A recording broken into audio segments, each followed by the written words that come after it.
जहाँ न पहुँचे रेलगाड़ी वहाँ पहुँचे बैलगाड़ी, और जहाँ न पहुँचे बैलगाड़ी वहाँ पहुँचे मारवाड़ी।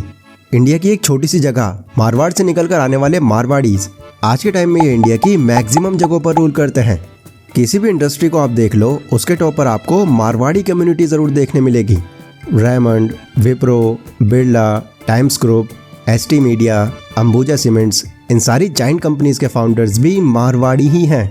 और ये तो फिर भी पुराने एग्जाम्पल्स हैं। अगर आज के टाइम की बात करें तो ओयो के फाउंडर रितेश अग्रवाल, बजाज ऑटो के फाउंडर राजीव बजाज, ओला कैब्स के फाउंडर भावेश अग्रवाल और जोमेटो के फाउंडर दीपेंद्र गोयल, ये भी मारवाड़ी हैं।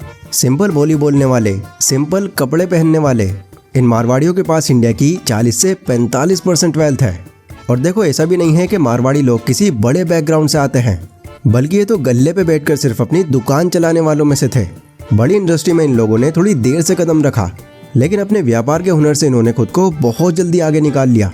तो सवाल ये है कि आखिर इनमें ऐसी कौन सी क्वालिटीज़ हैं कि ये जिस भी काम को पकड़ते हैं उसके बादशाह बन जाते हैं।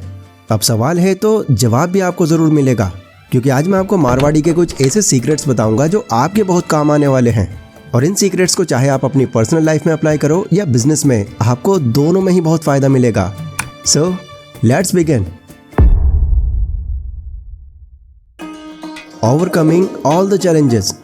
जिस एज में एक आम आदमी अपने बिस्तर पर बैठकर अपने आखिरी दिन गिन रहा होता है, उस एज में यानी 92 साल की उम्र में वेणुगोपाल बांगुर फोर्ब्स की बिलियनर लिस्ट में शामिल हो चुके हैं। ये अपने सीमेंट बिजनेस को इंडिया का 3rd लार्जेस्ट बिजनेस बनाकर एक ड्रीम लाइफ जी रहे हैं। वैसे तो इनकी शुरुआत इनके दादाजी ने ही कर दी थी, जब साल 1989 में उन्होंने बांगुर ग्रुप को स्टार्ट किया। फिर साल 1991 में जब इस ग्रुप को 5 डिविजन्स में बांट दिया गया, तो सीमेंट सेक्टर को उस टाइम वेणुगोपाल के हाथ में सौंपा गया। यहाँ उनको 65% ऑनरशिप के साथ कंपनी के चेयरमैन का पद मिला। उस टाइम जब इनके हाथ में ये बिजनेस आया तो इसकी हालत बहुत ही ज़्यादा खराब थी, क्योंकि इस कंपनी के ऊपर एक बड़ा लोन पड़ा हुआ था। कोई रास्ता न निकलने की वजह से ये कंपनी बेचने तक की नौबत आ गई।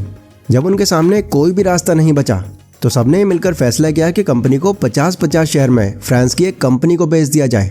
बेचने का फैसला एकदम पक्का हो गया। अगले दिन बस पेपर पर साइन होना बाकी था।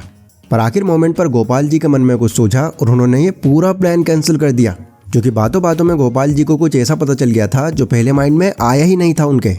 यह आइडिया उनकी कॉस्ट को बहुत कम कर सकता था, लेकिन इसमें रिस्क बहुत ज़्यादा था। लेकिन एक मारवाड़ी की यही खासियत होती है कि वो कभी रिस्क लेने से नहीं डरता। उन्होंने अंबानी के जामनगर रिफाइनरी से कोक मंगवाना शुरू कर दिया। कोक में बता दूं, कोल का बाय प्रोडक्ट होता है। ये वो है जो कोल मैन्युफैक्चरिंग के बाद कचरे के रूप में निकलता है। कोल से सीमेंट बनाने पर प्रोडक्शन कॉस्ट बहुत ही ज़्यादा कम हो रहा था, तो गोपाल जी ने इस प्लान को एग्जीक्यूट कर दिया।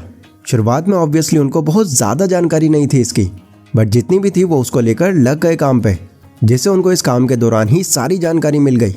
उनकी इसी लीडरशिप ने बांगुर सीमेंट इंडिया का सबसे बड़ा कॉस्ट इफेक्टिव सीमेंट प्रोड्यूसर बनाकर खड़ा कर दिया।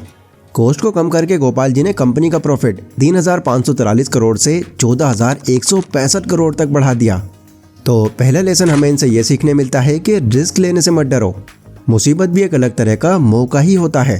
मारवाड़ी लोग प्रॉब्लम से डरते नहीं हैं, फिर चाहे वो कितनी भी सीरियस हो, वो आखिरी मोमेंट पर भी सही मौके की तलाश में रहते हैं। देयर स्पेशल बनिया बुद्धि। आपने मारवाड़ियों को अक्सर ये कहते जरूर सुना होगा, भाइयों ज़्यादा बनिया बुद्धि ना लगाओ, क्योंकि मारवाड़ी ही हर जगह पर अपनी बनिया बुद्धि लगाते हैं। लेकिन ये बनिया बुद्धि होती क्या है? इसका मतलब होता है पैसे बचाना।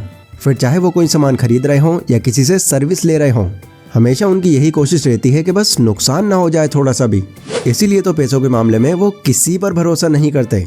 पूरी दुकान में भले ही वो कितने भी आदमी रख लें, पर गल्ले पे खुद ही बैठते हैं। इनको गल्ले से उतना ही प्यार होता है जितना कि मछली को पानी से। छोटे से छोटा हिसाब भी मारवाड़ी ऐसे रखते हैं जैसे मानो लाखों का हिसाब हो। अगर वो अपने किसी एम्प्लॉय को नाश्ते के पैसे भी दे देते हैं, तो उस चीज़ का भी वो अपनी किताब में हिसाब रखते हैं। लगभग हर मारवाड़ी के पास आपको कुछ इस तरह की एक मोटी सी कॉपी देखने मिलेगी, क्योंकि सामान बेचने से लेकर सामान खरीदने, किसको कितना देना है, किससे लेना है, इसका पूरा हिसाब मारवाड़ियों के पास मौजूद रहता है।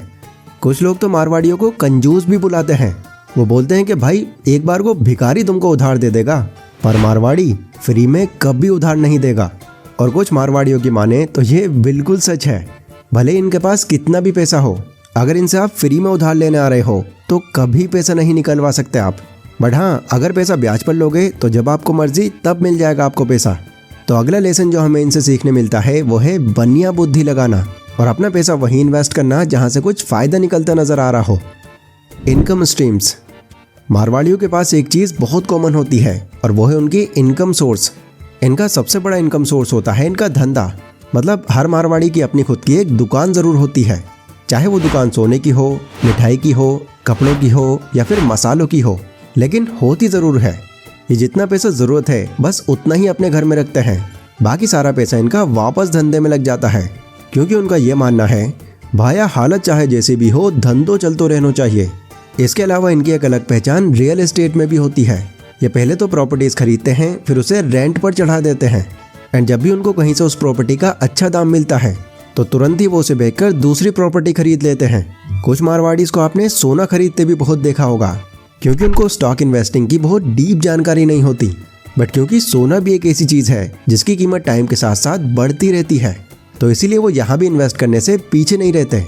इसके अलावा चौथा और सबसे फेमस इनकम सोर्स है इनका ब्याज। अभी जैसा कि मैंने आपसे बताया, आप भले ही कितनी भी कोशिश कर लेना, इनसे आप फ्री में पैसा नहीं निकलवा सकते, लेकिन अगर आप ब्याज लेने आ रहे हो तो इनके पास हमेशा पैसा मौजूद मिलेगा, क्योंकि उनके लिए ब्याज एक ऐसा इनकम सोर्स है जहाँ ज़्यादा मेहनत नहीं करनी पड़ती उनको। जितने ज़्यादा टाइम तक दूसरों के पास पैसा रहेगा वो ऑटोमेटिकली ही बढ़ता रहेगा। तो अगला लेसन हमें इनसे ये सीखने मिलता है कि सिर्फ एक इनकम सोर्स पर डिपेंड मत रहो। एक बिजनेस जब आपको प्रॉफिट बनाना शुरू कर जाए तो शुरू में ही उस प्रॉफिट को खर्च कर देने के अलावा किसी दूसरे एसेट में लगाओ उसको। जितने ज़्यादा आपके पास इनकम सोर्स होंगे आप उतने ही बेफिक्र रहोगे लाइफ में।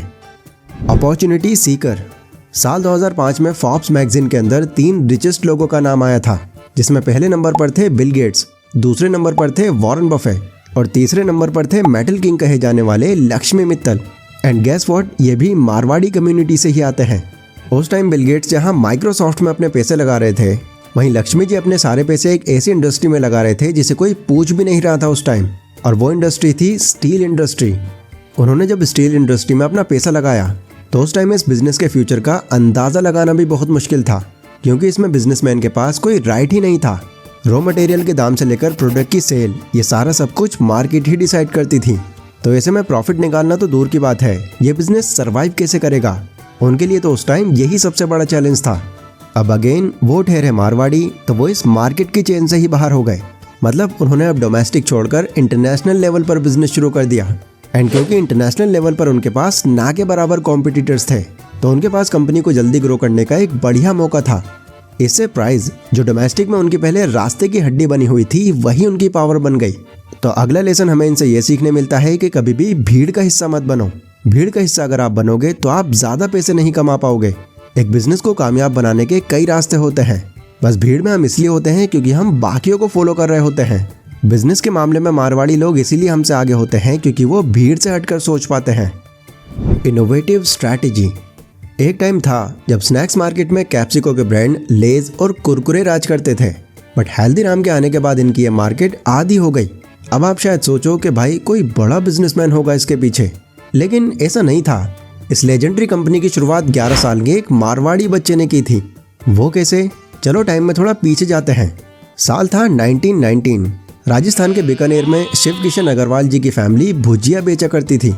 उस टाइम उनकी एज 11 साल की थी, और जैसा मारवाड़ियों में होता है, उन्हें इसी एज में बोल दिया गया था कि तुमको अब ये फैमिली बिजनेस संभालना है, जिससे फिर वो भी डेली दुकान पर जाने लगे। उन्होंने यहाँ पर ये नोटिस किया कि मार्केट में यहाँ पर हर कोई एक जैसी भुजिया बेच रहा है, और देखा जाए तो सबका प्राइस भी सेम है। अगर इस तरह वो भी चलते रहे तो वो तो हमेशा इसी दुकान पर बैठे रह जाएंगे। इसी से उनके माइंड में एक बात आई। उन्होंने सोचा कि अगर वो अलग बेहतर क्वालिटी की भुजिया बनाए तो हो सकता है उनकी बाकियों से अच्छी चल जाए। फिर अगले दिन से ही वो लग गए इस काम पर। उन्होंने अलग अलग इंग्रेडिएंट्स के साथ एक्सपेरिमेंट करना शुरू कर दिया, और इस दौरान उनको जो खर्च करने के लिए पैसे मिलते थे उन्होंने वो सब भी उसमें लगा दिए।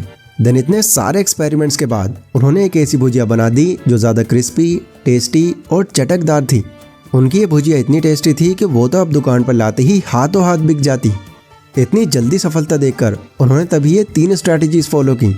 पहले तो उन्होंने अपनी भुजिया बनाने का स्टाइल चेंज कर दिया। उस टाइम जहाँ पर सारे लोग भुजिया बनाने के लिए बेसन का यूज़ करते थे, वहीं पर उन्होंने मोठ का यूज़ किया। कई डिफरेंट मसाले उसमें ऐड किए ताकि सबसे अलग टेस्ट आए। दूसरा, उन्होंने अपनी भुजिया की ब्रांडिंग कर दी। उन्होंने वहाँ के महाराजा डोंगर के नाम से अपनी भुजिया का नाम भी डोंगर सेव रखा, ताकि लोग उसको सिर्फ भुजिया नहीं एक अलग नाम से खरीदने आए। और तीसरा, अब उन्होंने अपनी भुजिया की कीमत दूसरों से ज़्यादा रख दी, ताकि लोग अभी से समझ जाएं कि ये खास क्वालिटी की भुजिया है। मार्केट में जहाँ सभी 2 रुपये में 1 किलो बेच रहे थे, वहीं वो शेफ किशन जी ने बढ़ाकर 5 रुपये किलो कर दी। बट इससे उनकी बिक्री पर कोई असर नहीं पड़ा, क्योंकि उनका यूनिक टेस्ट उनका सबसे बड़ा हथियार था, जिसे कोई बीट नहीं कर सकता था। इन्हीं सब स्ट्रैटेजीज को फौरन यूज करने की वजह से उनका भुजिया का बिजनेस एक बड़ा ब्रांड बन गया। तो अगला लेसन हमें इनसे ये सीखने मिलता है कि खुली सोच के इंसान बनो। एक ही जगह पर कंफर्ट लेने के बजाय नए चैलेंजेस फेस करो, क्योंकि अब भी अगर आप एक ही जगह पर टिके हुए हो तो आगे भी आपकी उतनी ही कमाई होती रहेगी जितनी अब तक होती आ रही है।